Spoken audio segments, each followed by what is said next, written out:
Bienvenue dans ce débrief solo numéro 13. Le concept est simple, j'appuie sur le bouton et vous savez tout ce que je sais sur un sujet en 15 minutes. Pour ceux qui ne me connaissent pas, moi c'est Mathieu Bernard, je suis le créateur de ce podcast, Bonne Réputation, et coach en personal branding pour entrepreneurs et dirigeants. En gros, je les aide à se positionner, à construire une stratégie de communication et ensuite à communiquer, à prendre la parole en leur nom, par exemple avec des posts LinkedIn. Avec plus de 110 dirigeants accompagnés, j'ai toujours les mêmes questions et les mêmes problèmes.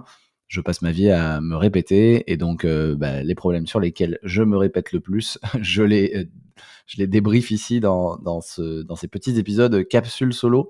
C'est le concept et donc là, c'est parti pour un débrief sur un sujet qui fait alors très, très, très mal, hein. Je pense que c'est le sujet sur lequel il y aura toujours du travail et sur lequel, malheureusement, l'IA ne pourra rien parce que c'est un mix d'expertise et de choses très personnelles, c'est trouver son positionnement.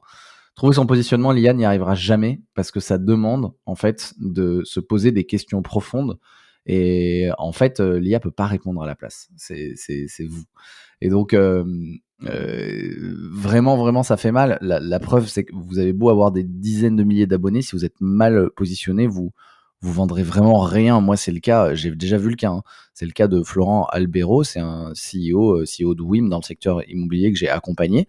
Vous trouverez facilement sur LinkedIn. Aujourd'hui, c'est un influenceur, hein, il a des quasiment 100 000 abonnés. Il avait 60 000 abonnés sur LinkedIn quand il est venu me voir. Il postait tous les jours depuis 4 ans, mais il n'avait jamais rien vendu, alors qu'il est pourtant très bon commercial. Et pourquoi? C'est parce que juste, il était mal positionné. On comprenait pas ce qu'il vendait, en fait. Et devinez ce qui s'est passé quand on a clarifié son positionnement, mis à jour son profil LinkedIn et fait des posts alignés avec ça. Il a fait 700 000 € de chiffre d'affaires en moins de 5 mois et depuis plusieurs millions. Donc voilà, la promesse de cet épisode, c'est de vous donner les 6 questions clés à se poser et quelques détails, quelques exemples pour bien se positionner. Donc on va voir ces 6 questions clés. Le plan, c'est: quel est le problème que je résous? Qu'est-ce qui me passionne dans la vie? Quel est le sujet sur lequel j'ai des connaissances exclusives? Sur quoi j'ai déjà obtenu des résultats?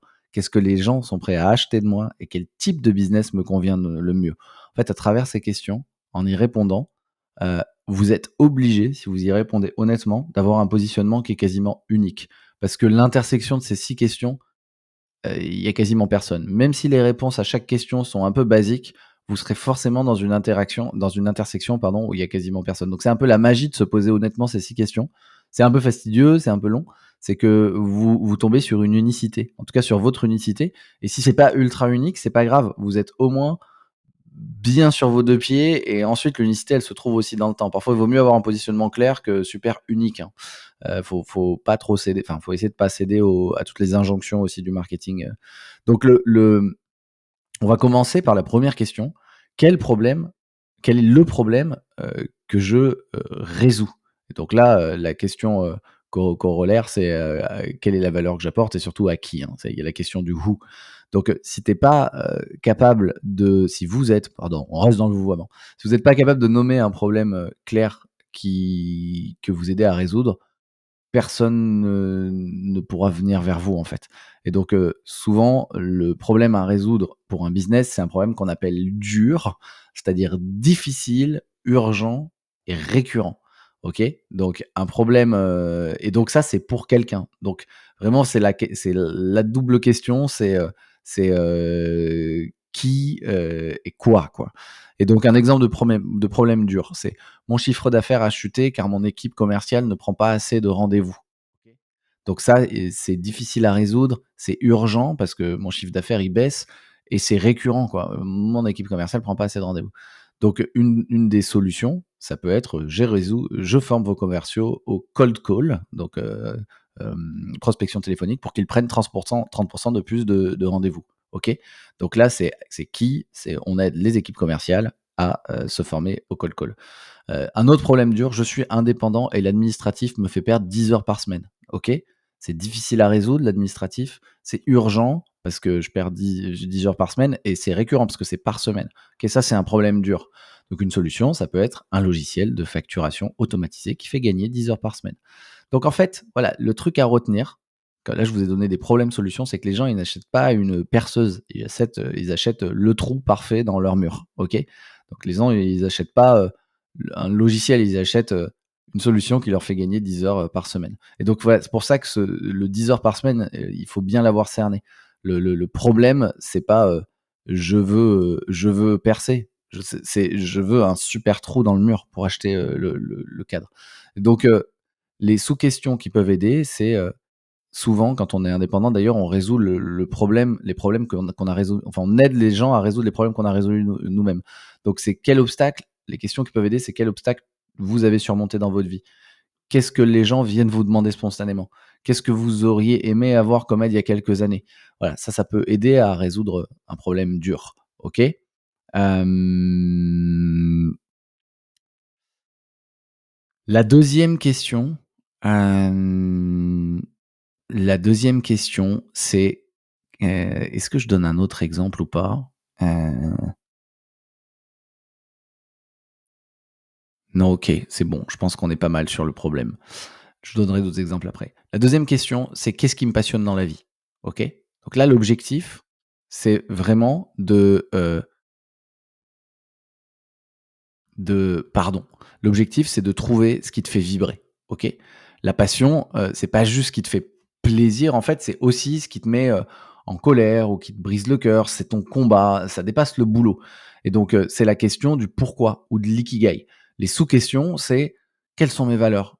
Qu'est-ce qui me révolte? Qu'est-ce qui me touche? À quel monde je souhaiterais contribuer? Quelles sont, les injustices que je ne peux pas supporter? À quoi est-ce que je me consacrais, pourrais me consacrer même si j'étais pas payé? Et donc moi, mon exemple, c'est je veux contribuer à un monde où chacun aurait la possibilité de faire entendre sa propre voix. Je supporte pas que ce soit toujours les mêmes qui aient la parole. Et du coup, moi, c'est quelque chose dont j'ai pu souffrir par mon passé. Voilà, je vais puiser en moi. Et donc moi, je suis passionné par la prise de parole, la psychologie, le personal branding. Et donc mon pourquoi, il tourne autour du mot, connexion. Et donc, l'enseignement ici, c'est que essayez de lier, un problème et votre passion et ça va donner une mission puissante, une obsession, justifiée. Donc voilà, ça c'est le deuxième point. Qu'est-ce qui me passionne dans la vie? Et donc souvent c'est lié à son combat, à son ouais, à des choses, qui sont qui viennent des tripes. La troisième question, qu'est-ce que j'étudie en permanence? Même de manière informelle?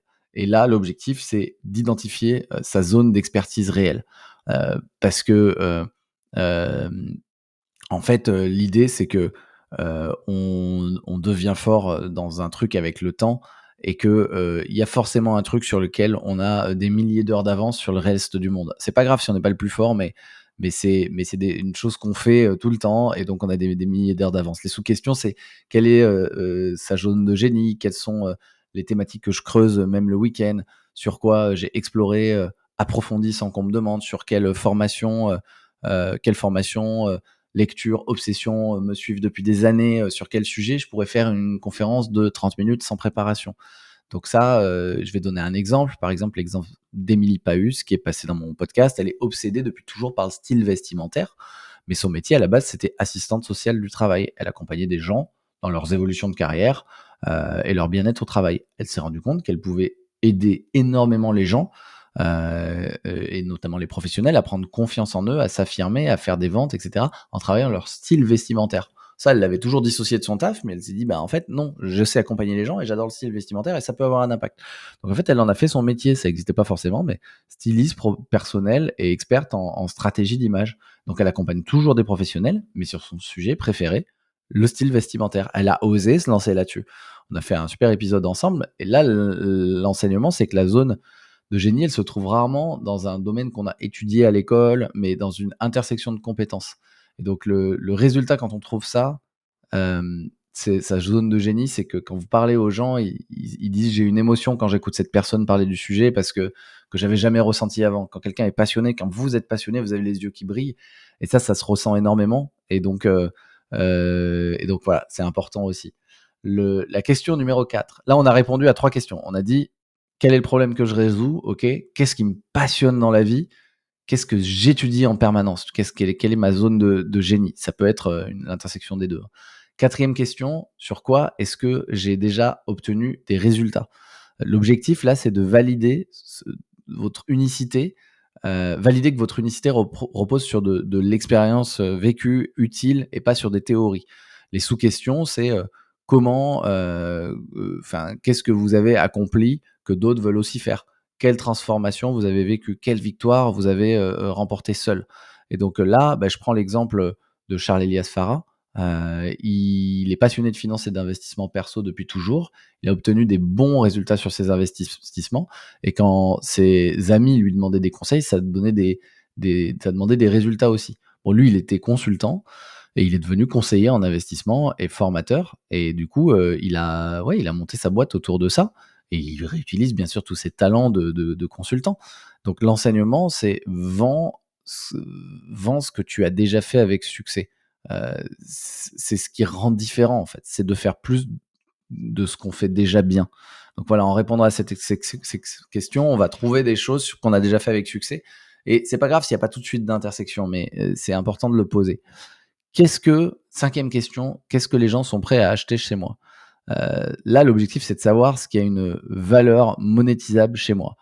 Il s'agit ici de lister toutes les possibilités, hein et donc bah, le framework PAIDS, P-A-I-D-S peut aider. Donc P pour produit, donc vendre, donc en fait, ça peut vouloir vendre un produit physique ou digital à son audience. Qu'est-ce qui sont monétisables? Ça peut être, l'affiliation, vendre, à d'autres l'accès à son audience, par exemple en faisant un post sponsorisé pour une marque. Hem, Ça peut être de l'information, on peut vendre de l'information, vendre des connaissances expertes sous forme de cours, de certifications, de diplômes. Ça peut être des droits, vendre des droits sur ses contenus et être rémunéré à son, utilisation, par exemple un livre, ou ça peut être des services, vendre son temps, par exemple avec du coaching ou de la formation physique. Moi, c'est ce que je fais. Donc voilà, ça, c'est différentes choses que les gens peuvent être prêts à vous acheter. Produits, affiliation, information, des droits, d'usage de quelque chose ou des services. Moi, mon exemple, c'est que, bah, j'ai vu que les gens, ils étaient prêts à acheter mon temps. Ils étaient prêts à acheter mes conseils et donc en tant qu'expert en personal branding, bah, moi, tous les leviers seraient possibles, hein, pour moi. Je pourrais faire un livre, je pourrais faire des formations, et cetera. Mais j'ai choisi pour le moment qu'un seul levier, c'est le levier service. Je construis la réputation des CEO en les accompagnant sur leur personal branding en 3, 6 ou 12 mois. Et donc le levier service, par contre, il est pas très scalable, mais il a l'avantage d'être le plus rapide pour faire du cash, en fait. Tout de suite, je vends mon temps, j'ai du cash. C'est pas comme vendre une formation, écrire un livre, ça peut prendre du temps. Donc moi, ça m'a permis de générer 150 000 € de chiffre d'affaires dès ma deuxième année. Et là, en troisième année, bah, j'ai déjà refait chiffre d'affaires à la moitié de l'année. Donc voilà. Par contre, c'est pas scalable. Je vais avoir un plafond, je pense, entre 2 et 300 000 € de chiffre d'affaires, ce qui est déjà très bien. J'ai beaucoup de chance. Mais il y a un moment où c'est un choix personnel. Du coup, ça dépend d'autres facteurs. Ça dépend aussi de mon contexte de vie actuel où j'avais besoin de cash. Et donc voilà, c'est mon exemple. L'enseignement là, c'est que clarifier sa source de revenus principale, ça a un impact direct sur le positionnement. C'est pas parce qu'on peut tout faire qu'il faut tout faire, hein. On peut généralement, pas tout faire en même temps. Moi, si je me mettais à faire de la formation ou écrire un livre en même temps, je diluerais énormément mon focus. Donc voilà, qu'est-ce que les gens sont prêts à acheter chez moi? Et qu'est-ce que moi je suis prêt à leur délivrer? Ça, c'était la cinquième question. Et ensuite la sixième question, c'est dans quel business je veux être? En fait, l'objectif, c'est, d'avoir un business aligné avec, votre vie et donc ne pas faire les choses parce qu'on peut, mais parce qu'on le veut vraiment. Donc les sous-questions, c'est quel est le lifestyle vous avez en termes, de est-ce qu'on est plus sur, la liberté, sur l'impact, sur la sécurité? Enfin quel style de lifestyle vous voulez surtout? Quelles sont les options que vous préférez, parmi, les suivantes? Et là, c'est le framework en anglais qui s'appelle DARES, D-A-R-E-S. Et donc il y a digital, automatisé, récurrent, evergreen, scalable. Ça, c'est des options qui peuvent être, très importantes dans un business. Je vais prendre l'exemple d'un dirigeant que j'ai accompagné qui s'appelle Aissa. Il est fondateur et CEO d'Enki et donc Enki se charge de designer en fait et de meubler des bureaux d'entreprise, clé en main. Mais ils ont choisi un modèle récurrent qui est le mobilier par abonnement. C'est-à-dire que les entreprises payent plutôt que d'acheter les meubles, elles payent un abonnement à Enki et Enki se charge de les amener, de les mettre en place, de les entretenir, d'en mettre d'autres si l'entreprise grossit, d'en enlever. C'est un abonnement modulable en plus. Donc pour les entreprises, c'est moins cher parce qu'ils payent au mois au lieu d'acheter d'un coup plein de meubles. Et c'est plus flexible puisqu'ils ont une ligne de charge par mois. Ils n'ont pas besoin d'investir des dizaines de milliers d'euros dans du mobilier alors qu'ils vont peut-être déménager dans 2 ans. Et pour Enki, c'est un modèle récurrent qui leur permet une certaine scalabilité, finalement, une certaine prévision du business, alors qu'ils ont des produits physiques.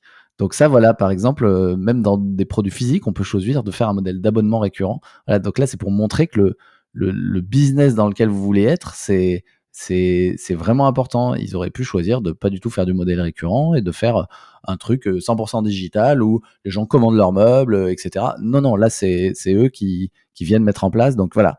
Plein de L'enseignement, c'est qu'une marque personnelle réussie, heu, hem elle peut pas être construite, par l'IA, je répète. Elle est au croisement de ce que vous voulez être, de ce que vous savez faire, de ce qui vous touche, de ce que les gens achètent, de ce que vous voulez aussi, de la manière dont vous voulez leur distribuer les choses.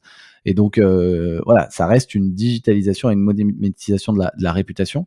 Et donc, bah, je récapitule ces questions. J'espère que ça vous a aidé. C'est vraiment: quel est le problème que je résous? Qu'est-ce qui me passionne dans la vie? Qu'est-ce que j'étudie en permanence? Ce sur quoi, j'ai eu des résultats?